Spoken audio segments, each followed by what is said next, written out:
In this video, let's talk about something that sounds complicated, but it really isn't, and it's pretty good and helpful. It's called the SWOT analysis, and it's part of a business plan. And it sounds like SWOT, and when I hear it, it sounds like SWAT team, like police is gonna come knock on my door, but it's really not that. It's an acronym, SWOT. It stands for strengths, weaknesses, opportunities, and threats. And let's kind of talk about it. So people sometimes, when they plan it, they make it like a square in which they draw lines, and so you got 4 quadrants, and then you can note your weaknesses, strengths. I mean, you don't have to do that.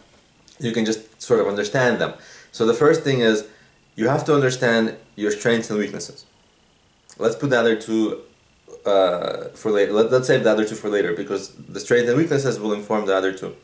So the strengths are obvious. Maybe you have superior technology. Maybe you have more money. Maybe you are in a geographic location which makes it easier for you to do business. Maybe you have better advisors. So any things that are your strengths, and you have to know them, because eventually you'll have to plan strategy to take maximum advantage of those strengths. Now, conversely, people don't like to think about their weaknesses, but everybody has weaknesses. So you have to note your weaknesses, so that when you create your strategy around your strengths, you also at the same time create a strategy to deliberately avoid your weaknesses. Like, do not go into things that, you know, is going to leave you exposed, or like going to, you know, you're going to have to compete with things where you're not that strong, right? So you have to be really sort of honest with yourself about your strengths and weaknesses, because it's easy to note your strengths, and it's sometimes easy to overestimate your strengths and underestimate your weaknesses. But the more honest with yourself you are about it, the easier it will be to plan. The more correct the plan will ultimately be. So once you have that, the other two things are opportunities.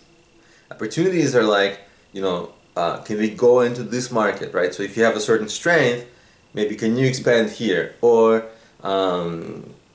are there like lucrative customers here that you can, you know, try to target? Or, you know, or should we double down on our current strategy? So think about where are the, I call them sort of like, I think about them as, you know, light at the end of the tunnel. Where should you be heading where things might be good? So those are opportunities. There's opportunities, they're simple. And the opposite is the threats. So on the other hand, just like you have opportunities, there are things that are coming, you know, are working against you, sort of, right? So you might have a competitor that's doing well. You might have a market kind of change, right? Maybe from a good market, a growing market, to, you know, maybe something happened and like the economy tanked and the market is like not doing as well. So those types of things, they're kind of things that may be on the horizon that you want to keep an eye out for and avoid eventually.